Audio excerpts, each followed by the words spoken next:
इस कार्यक्रम के पुण्यार्चक हैं श्री राजेंद्र प्रसाद जैन, श्रीमती ममता जैन, सुपुत्र श्री प्रशांत जैन, श्रीमती दिव्या जैन, भरत जैन, पारस जैन। अगर धर्म को सुनने का हो भाव तो सबसे पहले मुस्कुराओ। बहुत देर से आप लोग भक्ति कर रहे थे और महाराजों के माध्यम से मार्गदर्शन जो दिया जा रहा था उसमें अनुशासित भी हो रहे थे। और अनुशासन कई बार कोमल भी होता है तो कठोर भी हो जाता है, लेकिन वो कठोर अनुशासन भी कठोरता निकालने के लिए होता है, कठोरता लाने के लिए नहीं। अभी आप लोगों ने सामूहिक भक्ति, सामूहिक पूजन के माध्यम से जिस पुण्य को अर्जित करने के लिए किए है, वो पुण्य जब उदय में आता है तो व्यक्ति कई बार चकित हो जाता है कि इसका हमने कैसे और कब बंध किया होगा। छोटे छोटे से भाव कब जाकर के विराट उस पुण्य को बांधने के लिए भी कारण बन जाते हैं। तो कई बार छोटी सी हमारी मिलानताएं बड़े बड़े पाप के लिए भी कारण बन जाती हैं। जैसे आप लोग कभी घर में कुछ ऐसी वस्तुओं को अपने घर में रखते हैं, जैसे खटाई होती है, तो कभी पीतल के, तांबे के, चांदी के बर्तन में खटाई रखते हो क्या? हाँ, नहीं रखते। क्यों नहीं रखते? नहीं महाराज, खटाई के लिए कुछ अलग बर्तन होता है। बर्तन भले ही कितना कीमती हो, लेकिन रखने वाली वस्तु यदि उसमें रख करके दूषित ना हो, तब जाकर के उस वस्तु की कीमत और उस बर्तन की कीमत मानी जाती है। तो जब खटाई जैसी वस्तु को भी तुम बर्तन को देख करके रखते हो, उसके योग्य बर्तन हो ऐसा जान करके उसको रखते हो, तो बताओ, धर्म रूपी वस्तु को रखना हो और हमारा बर्तन कषाय वाला हो तो क्या धर्म उसमें ठहर पाएगा? खट्टी जैसी तुच्छ वस्तु को भी हम बर्तन को देख करके रखते हैं, तो उतनी धर्म जैसी इतनी उच्च वस्तु को हम कषायले बर्तन में कैसे रख सकते हैं? अपेक्षाओं की जब पूर्ति नहीं होती, तभी जाकर के हमारा मन कुछ खिन्न सा हो जाता है, और उस खिन्न हुए बर्तन में ही कहीं ना कहीं कषायों का जन्म होता है। इसका मतलब है हर व्यक्ति की अपनी अपनी अपेक्षाएं हैं। उन अपेक्षाओं के चलते ही उसको अपने जीवन से कषायों को पैदा करना आसान हो पाता है। और अपेक्षाओं के पैदा होने के पीछे कारण सिर्फ इतना सा है, हमें जो मिला है उसमें हम संतुष्ट नहीं हैं। हमें जो मिला है उसमें संतुष्ट होते तो अपेक्षाएं हमारे कदमों में होती, लेकिन जब हम संतुष्ट नहीं हो पाते तो हमारी अपेक्षा दूसरों के कदमों में झुकने के लिए कई बार कारण बन जाती है। दूसरों के कदमों में झुकने के लिए कारण बन जाए, विनय के लिए बन जाए तो कोई बात नहीं, दीनता के लिए बन जाए तो सोचने वाली बात है। क्योंकि विनय और दीनता दोनों में लगता तो है कि शायद मान कम हो गया, लेकिन दीनता में मान कम नहीं हुआ है, बल्कि अभिमान से भी ज्यादा उसका रूप हो गया है। महाराज, दीनहीन होना तो ऐसा लगता है जैसे बहुत ही अभिमान खो दिया उसने। नहीं, ये दीनता मान का और बड़ा रूप है। क्यों? पर्टिकुलर उस अभाव को हम सहन नहीं कर पा रहे, इसीलिए शायद दीनहीन हो रहे। हाँ, आपके पास तो बहुत ज्ञान है, हाँ आपका तो बहुत अच्छा गला है, हाँ आपका तो अपने आप में बहुत दुनिया में रुतबा है। ये सब की चीज़ों को सुनकर के जब हम अपने आप को दीनहीन कहते हैं तो बताओ, क्या अभिमान को छोड़ करके कहते हैं कि अभिमान हम अपनी एक ओट लेकर के प्रस्तुत करते हैं, आप तो बहुत बड़े हो, आप तो बड़े आदमी हो, आपके पास तो बहुत पैसा है, आदि आदि। ये दीनता अभिमान का अभाव नहीं, अभिमान का एक दबाव है। और दबाव में अभाव नहीं होता, अपना प्रभाव कुछ घुटता सा रहा है, और उस दबाव को जब दबने के माध्यम से कुछ घटने की बात आए तब तो कोई बात नहीं, लेकिन जब दबाव महसूस किया जाए तो जो चीज़ दब रही है वो अपना एक अलग फोर्स लगा रही है, तब तो दबा सा महसूस कर रही है। इस विज्ञान को भी समझना आवश्यक है। साइकोलॉजी में एक ऐसी चीज होती है जिसको प्रोजेक्शंस बोलते हैं, प्रोजेक्ट करते हैं। हर व्यक्ति के अंदर कषाय हैं, लेकिन उन कषायों को कब जाकर के वो प्रोजेक्शन की प्रक्रिया के तहत एक नया रूप दे देता है, हमें पता नहीं लगता। आपको बात समझ में अभी थोड़ी थोड़ी आएगी, दृष्टांत देंगे तो पूरी आएगी, लेकिन दृष्टांत लेकर के मात्र उस किस्से को याद रख ले जाओ, लेकिन किसके लिए वो दिया गया था वो भूल जाओ। इसीलिए पहले किसके लिए दिया जा रहा है वो बता जा रहा है। तो जो प्रोजेक्शन की प्रक्रिया होती है उसमें इतना है कि आप हर व्यक्ति को कहीं ना कहीं किसी क्षेत्र में अपनी एक किसी बुराई को कम करते हुए पाते हैं। ऐसा नहीं कि हर व्यक्ति हर जगह बुरा होता है, किसी न किसी क्षेत्र में वो व्यक्ति अपने आप को बुरा साबित नहीं करना चाहता, भले ही दुनिया के सामने उसकी बुराई जग जाहिर हो गई हो और बुराई के मामले में वो उद्दंड भी हो गया हो, लेकिन कहीं ना कहीं उस उद्दंड व्यक्ति को भी बुराई को कहीं ना कहीं छुपाना आता है। आप कितने भी क्रोध करते हो, कहीं ना कहीं किसी व्यक्ति के सामने आप क्रोध करते हुए पाए तो जाएंगे, लेकिन उस क्रोध से बचते हुए भी पाए जाएंगे। बचते की बजाय कुछ आंख चुराते हुए भी पाए जाएंगे। जितना आवेग आपके हर व्यक्ति के सामने होता है, किसी एकाध व्यक्ति के सामने, एकाध वस्तु के सामने, एकाध स्थिति के सामने आप अपने उस आवेग को सबसाइड करते हैं, कुछ डाइवर्ट करते हैं। ये प्रोजेक्शन यदि स्थायी रूप प्राप्त कर ले तो फिर उस धर्म को प्राप्त करना कठिन नहीं, जिसको क्षमा बोला जाता है। आज आपने 10 लक्षण धर्म की पूजन की, उसमें क्षमा धर्म की भी पूजन की हो कि नहीं की? पूजन की मात्र महाराज सबके साथ की, कितने लोगों के सामने हमने क्षमा मांग ली? पूजन में तो मांग ली। यहाँ पर पूजन के माध्यम से क्षमा मांगने की बात नहीं, क्षमा को मांगलिक करने की बात आ रही है। महाराज क्षमा तो अपने आप में मांगलिक होती है, उसको क्या मांगलिक करना? यदि उसको मांगलिक करना ही है तो फिर कोई हम क्षमा वाणी पर्व लाएंगे, उस समय कर लेंगे, कुछ अच्छा इवेंट्स कर लेंगे, कार्डों के आदान प्रदान कर लेंगे, और कुछ होगा तो स्वल्पाहार दे देंगे, मांगलिक हो जाएगा। बहुत अच्छा। क्षमा जैसी बहुमूल्य वस्तु को आप इतने छोटे से त्योहार के माध्यम से ठीक ठाक कर देते हैं। हाँ, हो जाए तो कोई बात नहीं, लेकिन यदि नहीं हो पा रही है तो कई बार उस त्योहार के मामले, बल्कि त्योहार के मकसद से अपने अंदर होने वाली हार को भी पहचानते चले जाना। जब घर में कोई पर्व आते हैं, दिवाली आए, दशहरा आए, तैयारी करते कि नहीं करते? हाँ, साफ सफाई भी करते, व्यंजन पकवान भी बनाते, और वो भी बनाते जिसको हमने कहना बंद कर दिया।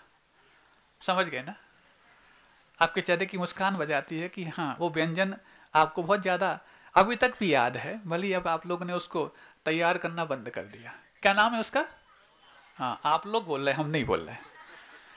तो अब वो बनाते आप लोग, और बनाते बनाते बहुत पहले से उसके बारे में योजना भी बनाते हैं।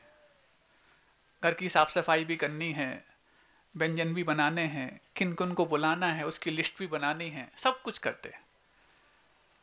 जो त्योहार बार बार आते, उनके लिए हम बहुत बार तैयार करते और बहुत पहले से तैयारी करते। लेकिन जो त्योहार 10 लक्षण धर्म के रूप में साल में एक बार आप मनाते, उसके बारे में कौन सी तैयारी करते? इसके लिए तैयारी ये बाहरी साफ सफाई की नहीं, बाहरी मिठास की नहीं, बाहरी पकवान की नहीं, भीतरी साफ सफाई की है और भीतरी मिठास पैदा करने की है। हालांकि ये बातें सुनते वक्त तो हर व्यक्ति को लग रही होंगी होना तो ऐसा ही चाहिए, लेकिन करते वक्त हर व्यक्ति को, चाहे वो सुनने वाला हो चाहे वो बोलने वाला हो, ये समझ में आना चाहिए कि ऐसा होना चाहिए नहीं, ऐसा हमेशा करना भी चाहिए। और परीक्षाएं सिर्फ मात्र आपके लिए कुछ अपने आप को साबित करने का मौका देती हैं, इतना ही नहीं है। अपने आप को साबित करने की बात हो तो फिर व्यक्ति कैसे भी करके एक आधा बार अपने आप को साबित करके दिखाई देता है, लेकिन अपने आप को साबित करने की बजाय अपने आप को साबुत बनाने का यदि मौका दें तो लगता है साबित ना भी कर पाओ तो भी तुम साबुत बन जाओ। इन बुराइयों ने हमारे लिए कितना तोड़ के रखा है और कितना कमजोर कर लिया है। साबित तो हम करते हैं क्रोध करके, हम बहुत मजबूत हैं, लेकिन दुनिया का सबसे कमजोर व्यक्ति ही सबसे ज्यादा क्रोध कर पाता है। बहुत कमजोर होता है वो, लेकिन सामने वाला जब अपने आप से बहुत मजबूती के साथ पेश आ रहा हो तो हम उसके सामने अपने क्रोध को पेश करके अपने आप को मजबूत साबित करते हैं और अंत में जाकर के मजबूत तो नहीं मजबूर हो जाते हैं। एक छोटी सी बात याद आ गई। एक व्यक्ति था, थोड़ा सा सज्जन तो था, लेकिन सज्जन होने के साथ साथ अपने भीतर की बुराइयों को काम करने के लिए भी तैयारी कर रहा था। उन बुराइयों को काम करना बढ़ाने के लिए नहीं, कम करने के लिए वो करता जा रहा है। और परीक्षाएं भी हो रही हैं। जब परीक्षाएं होती हैं तो पढ़ाई में जो कुछ भी पढ़ा है हमेशा परीक्षा के समय काम आ जाए जरूरी नहीं। कुछ ऐसा भी होता है जो आपने पढ़ा ना हो और परीक्षा में पूछ लिया जाए। तो बस हुआ ऐसा, वो तैयारी कर रहा है अपने आप को सज्जनता को और विकास करने के लिए, लेकिन परीक्षा कुछ ऐसी हो जाती है जो उसकी विकास यात्रा पर, उसकी सज्जनता पर ही प्रश्न चिन्ह लगाने के लिए कारण बन जाती है। कभी आपने डॉक्टर के यहां गए हो, कोई बीमारी के तहत आपको इंजेक्शन लगा हो, तो इंजेक्शन की जो सिरिंज होती है या निडल होती है कितनी बारीक होती है। हम मनुष्यों के इंजेक्शन की बात कर रहे हैं, पशुओं वाले नहीं तो आप मोटी निडल की बात करने लग जाएं। बहुत बारीक सी होती है, बल्कि जो आपका सुई धागे की सुई होती है ना, लगभग वैसी ही होती है, लेकिन उस निडल के भीतर भी एक छेद होता है। यदि वो छेद ना होता तो वो दवाई आपके शरीर के भीतर प्रवेश नहीं कर पाती। उस निडल के छोटे से छेद से भी वो दवाई जो भीतर प्रवेश कर जाती है, ठीक ऐसी ही कुछ तासीर उन कषायों की होती है। छोटा सा आपने लापरवाही का छेद क्या दिया, उसमें सेंध लगा करके वो आपके भीतर प्रवेश करने का मार्ग ढूंढ लेती है। और जो व्यक्ति सज्जनता को विकसित करने की तैयारी कर रहा है, एकाध बार उसके भीतर कुछ ऐसी लापरवाही हो गई हो तो कब जाकर के वो कषाय उसके भीतर प्रवेश कर जाएगी पता नहीं लगेगा, लेकिन वो ऐसे छेदों को भी बंद करने का बार बार प्रयास करता। ऐसे में परीक्षा हो गई, और परीक्षा भी ऐसी हुई कि सामान्य व्यक्ति तो सहन ना कर पाए। परीक्षा ऐसी हो गई, एक व्यक्ति आए दिन उसको कुछ तकलीफ देता तो कोई बात नहीं, शारीरिक कष्ट सहन हो जाता है, लेकिन मानसिक कष्ट भी देता है।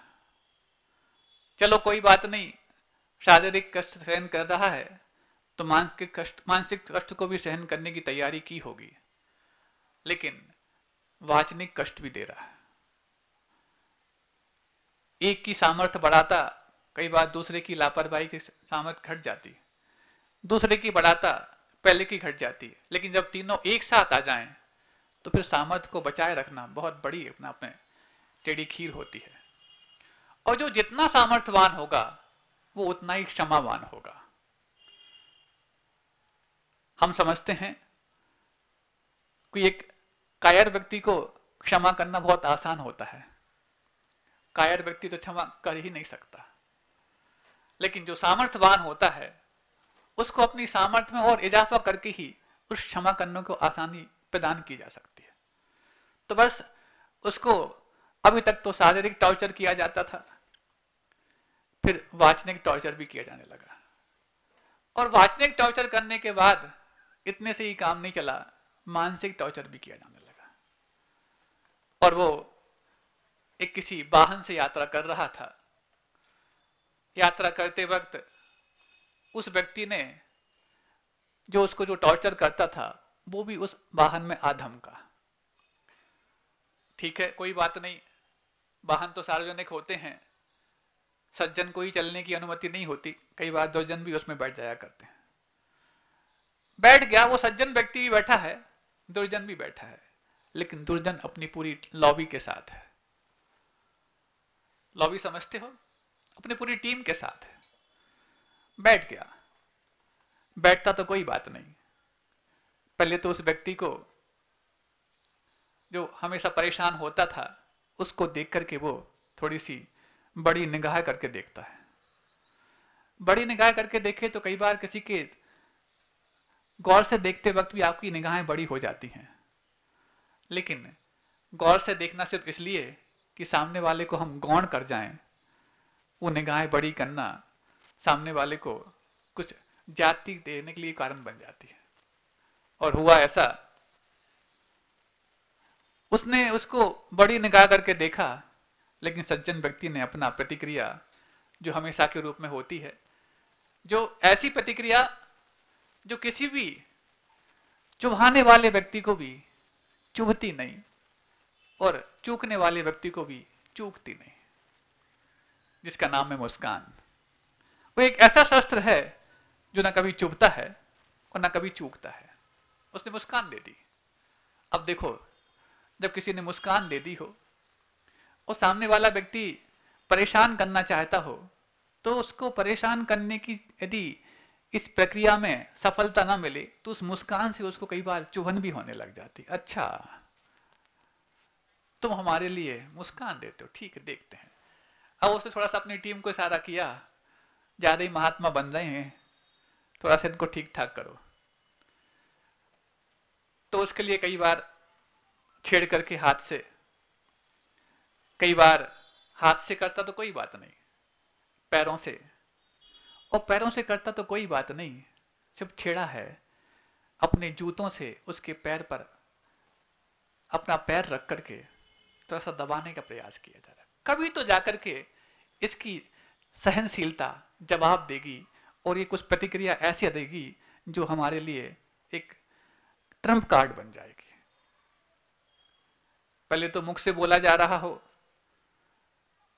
आंखों से इशारा किया जा रहा हो, शरीर से कुछ छेड़ा जा रहा हो, लेकिन अब तो क्रूरता की भी हद हो रही है।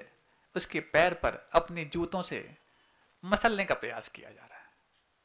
एक आध व्यक्ति करता तो कोई बात नहीं, पूरी टीम इस काम में संलग्न हो गई। अभी भी उसकी सहनशीलता बरकरार है। इतने में, क्योंकि देवा भी तस् पणमंती जस धम्म सयामणो, जिसके हृदय में धर्म का वास होता है, देवता भी उसके चरणों में निवास करने के लिए ललकते हैं। इसके अंदर क्षमा धर्म है। इस धर्म की भनक देवताओं को भी लग गई। अचानक एक आकाशवाणी हुई, बहुत परेशान कर लिया इन लोगों ने, आपकी यदि अनुमति हो तो इस पूरे वाहन को मैं पलटा देता हूं, लेकिन आप घबराना नहीं, आप तो बच जाएंगे, ये सारे व्यक्ति समाप्त हो जाएंगे। कौन बोल रहा है ऐसा? कोई इंसान नहीं, एक देवता बोल रहा है, जो उस इंसान के दिल में पलने वाले धर्म को पहचान करके उसकी रक्षा करने के लिए आया हुआ है।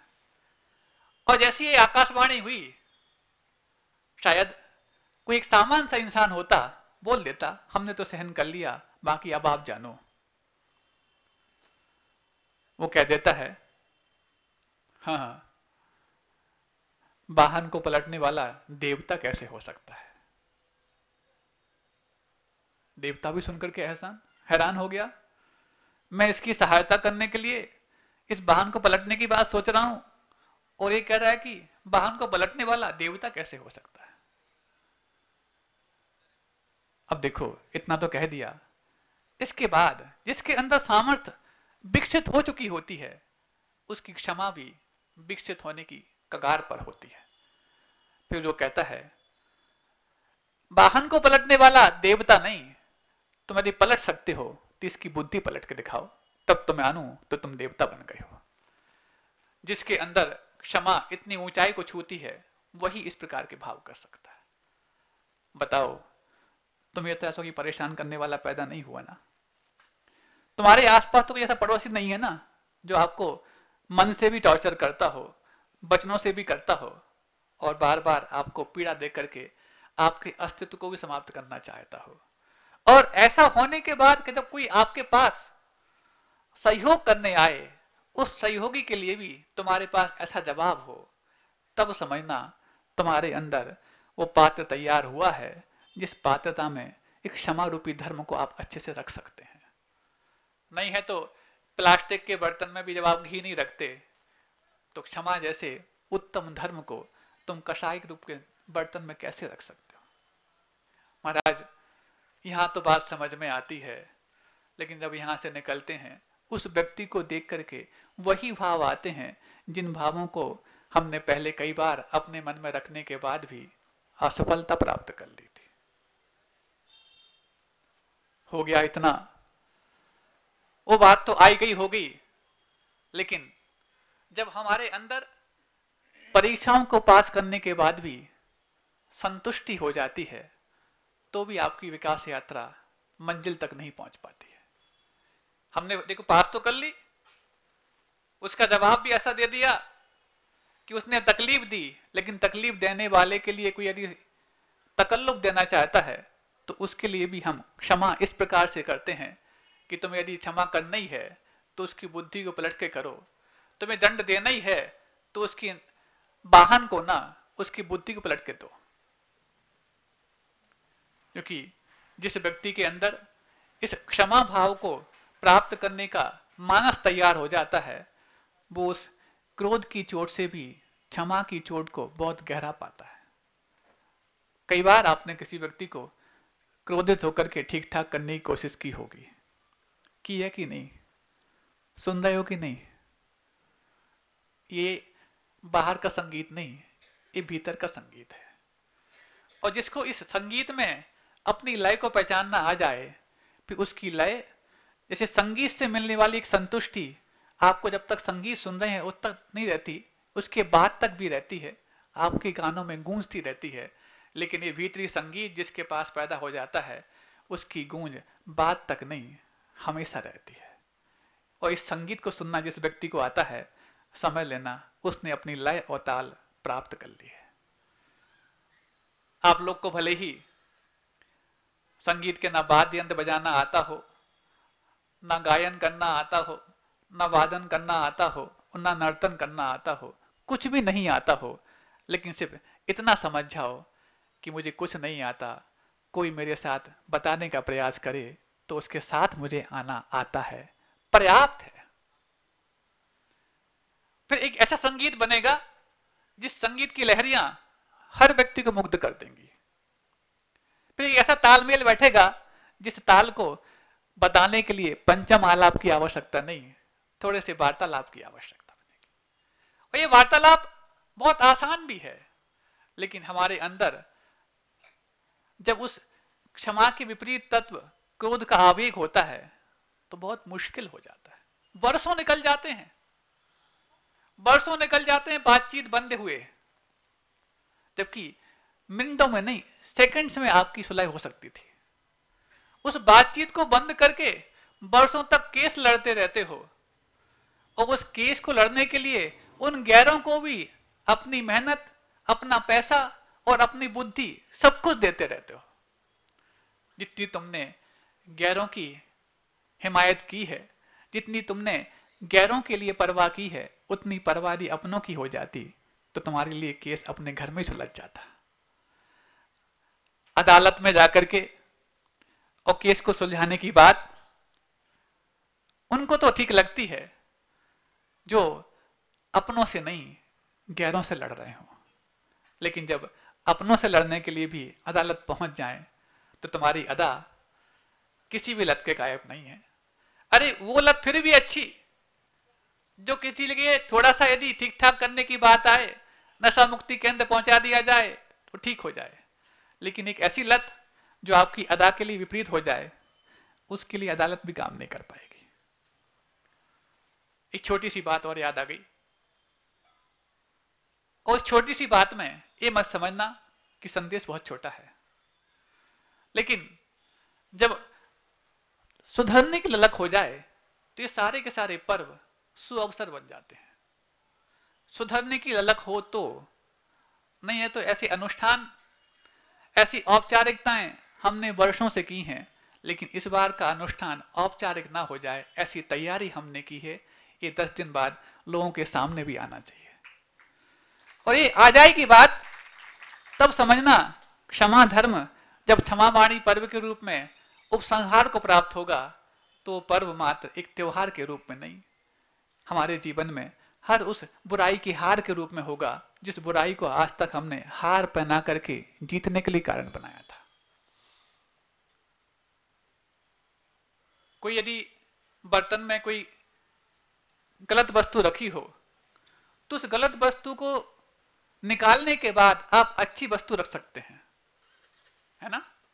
मान लो कोई बर्तन में कुछ कड़वी चीज रखी हो, उसमें यदि आप मीठा रखना चाहते हैं तो कड़वी में मीठा रख दोगे तो या तो मीठा कड़वा हो जाएगा या कड़वे मीठा से जाएगी, क्या होगा बताओ।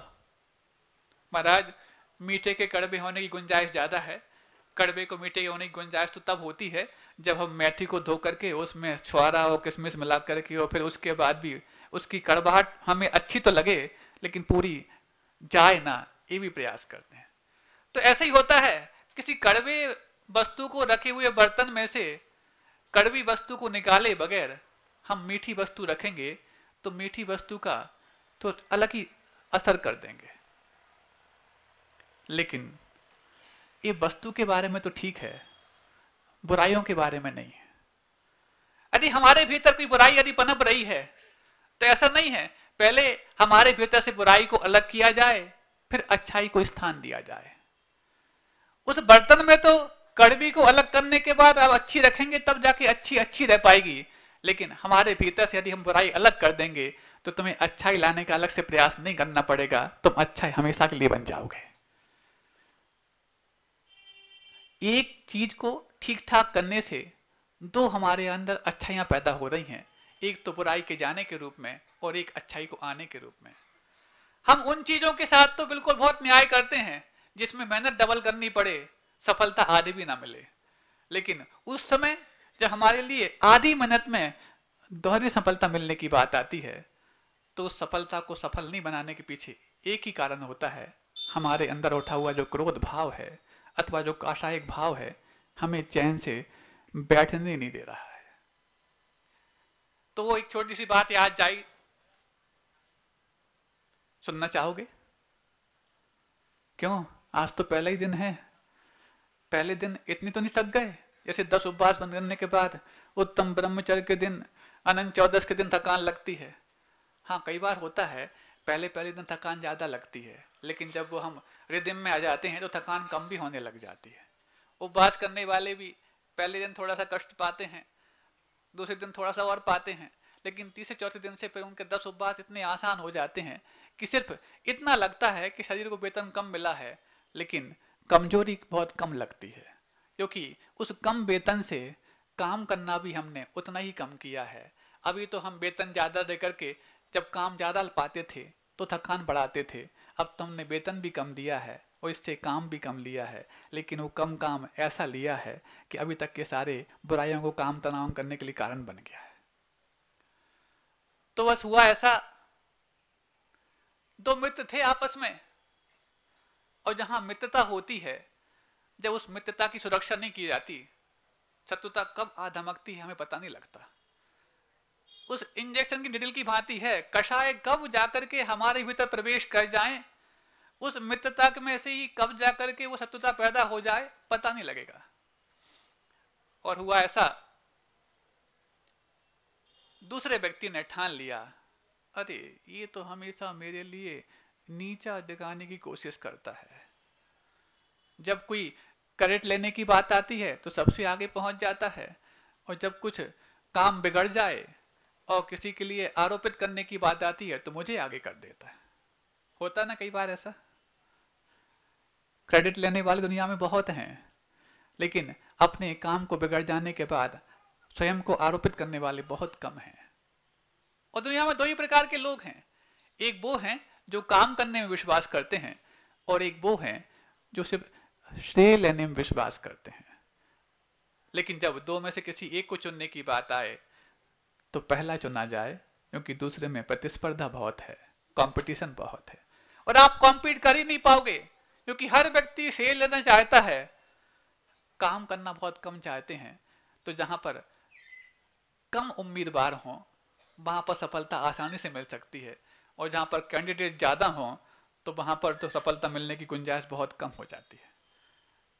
काम करने वाले कम होते हैं, वहां तुम यदि अपनी उम्मीदवारी जताओगे शायद सफल भी पाओगे, और सफल होने के बाद अंत में जाकर के वो व्यक्ति जो क्रेडिट ले रहा है उसके पास इतनी योग्यता ही नहीं है कि उस अनावश्यक क्रेडिट को वो संभाल भी पाए, क्योंकि योग्यता के कंगाल व्यक्ति ही प्रशंसा के भूखे होते हैं।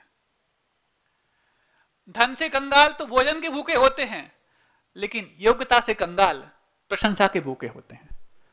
और जब उस प्रशंसा को उनको नहीं मिलना होता है तो फिर अपनी योग्यता को किसी अलग दिशा में लगा करके प्रशंसा पाने की कोशिश करते हैं।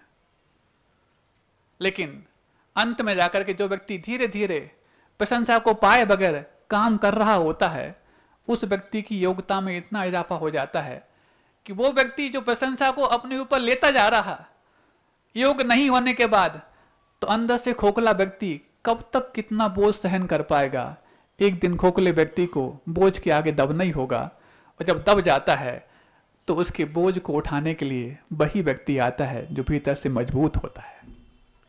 फिर जाके वो पुकारता है उस व्यक्ति को जो वाकई में काबिल था, उससे कहता है आप आओ अब मुझे उठाओ। क्यों, आपको कैसे उठाएं? नहीं, मैंने प्रशंसा इतनी अंदर ओढ़ ली, इतने सर पे रख ली कि उससे बोझ से मैं दबा जा रहा हूं, आप उठाओ, मेरा भार हल्का करो। अरे तुम इतने भारी क्यों हो रहे थे जब सामर्थ्य नहीं थी? तो हाँ वो ठीक है, मेरी गलती हो गई थी, अब आप संभालो क्योंकि आप ही सामर्थ्यवान है। तो वो व्यक्ति जो शुरुआत की प्रशंसा को गौण करके अपने काम को गौर करके आगे बढ़ता है, उस व्यक्ति को अंत में प्रशंसा मिलनी तय हो जाती है। लेकिन शुरुआती प्रशंसा को तुम भूल जाओ तब। बात समझ में आ रही है? तो हुआ ऐसा, उस मित्र ने न जाने कब शत्रुता पकड़ ली, और पकड़ते वक्त शत्रुता को मात्र पकड़ा होता तो कोई बात नहीं, उसके सामने आकर के थोड़ा सा गुर्राने लगा। समझते हो गुर्राना क्या होता है? सुबह सुबह या आधी रात को कभी दो चार हो इकट्ठे हो जाएं, वो कौन? डीओजी। तो अपना परिचय कैसे देते हैं मालूम है? शुरुआत करते हैं वो ऐसा नहीं कि पहले गियर में यात्रा पूरी हो जाती है उनको, पहले फर्स्ट गियर लगाते हैं, फिर सेकंड गियर लगाते हैं, फिर धीरे धीरे उनका फिर स्टार्टर होता है। तो वो गियर लगाने के बाद भी उनका एक्सीलरेटर कैसे काम करता है, आपको उन डीओजी की बात से नहीं, इस बात में जो कहा जा रहा है उनसे समझना है। पहले तो उसने कहा हाँ चलो बहुत हो गई, बहुत निभाली हमने दोस्ती, समझ रहे ना? ठीक है, उसको लगा कोई आज बात हो गई होगी, नाराज है, कर लेने दो, थोड़ा सा बोल लेने दो उसको। फिर कहता है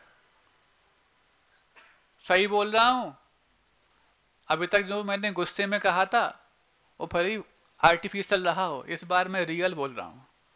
हाँ तो कोई बात नहीं, चलता है। लेकिन जब उसको लगा कि ये मेरे गुस्से को बहुत हल्के में ले रहा है, तो उसने अपने गुस्से में कुछ हेल्पिंग वर्ब भी यूज करना प्रारंभ कर दी। समझते हो हेल्पिंग वर्ब? सहायक क्रियाएं क्या होती हैं? अपशब्द, गालियां। क्योंकि गुस्सा व्यक्ति जब करता है तो उस गुस्से का यदि फल ना निकल रहा हो तो अपने गुस्से को और गुस्सेल बनाने के लिए कुछ सहायक क्रियाओं को जोड़ता है। उन सहायक क्रियाओं के माध्यम से वो सिद्ध करना चाहता है कि मेरे पास बहुत सारा है मटेरियल, बहुत अंदर गुबार भरा है, जखीरा है, जो उसको मैं तुम्हारे ऊपर उबाल करके ठीक ठाक कर दूंगा। लेकिन वो सोचता नहीं है कि इस जखीरे की, इस विस्फोटक सामग्री को जो मैं अपने अंदर रखा हूं, किसी ने भी एक तीली दिखा दी तो नष्ट तो मैं ही होऊंगा, सामने वाला नहीं। बताओ, एक कषाय का गुबार और कषाय की विस्फोटक सामग्री तुम सबके भीतर कितनी है? और इसको रख करके अपने आप को शक्तिशाली मान रहे हो, जैसे कि सारे देश अपने पास परमाणु बम, रासायनिक बम, जैविक बम और पता नहीं और कई अनेक एडवांस क्वालिटी के जो भी अस्त्र शस्त्र रख करके अपने आप को सामर्थ्यशाली सिद्ध कर रहे हैं, वो इन शस्त्रों के अभाव में कितने कमजोर हैं, साइड में ये भी सिद्ध कर रहे हैं। अरे तुमने अपनी सामर्थ्य को इन अस्त्र शस्त्रों को बढ़ा करके बताया, तो सामर्थ्य अस्त्र शस्त्रों की है, तुम्हारी नहीं है। और यदि ये अस्त्र तुमसे छिन गए तो तुम कब निढाल होकर गिर जाओगे पता नहीं लगेगा।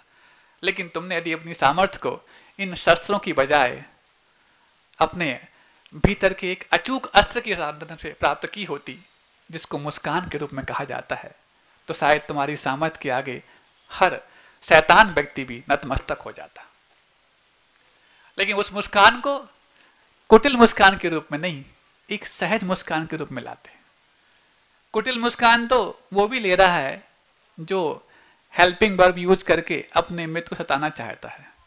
हाँ, बहुत हल्के में ले रहा है ना मुझे। अब वो जो मुस्कान दे रहा था थोड़ा सा शांत हो गया, सुनता जा रहा है जो जो बोलना था, क्योंकि हेल्पिंग वर्ब भी एक सीमित होती है।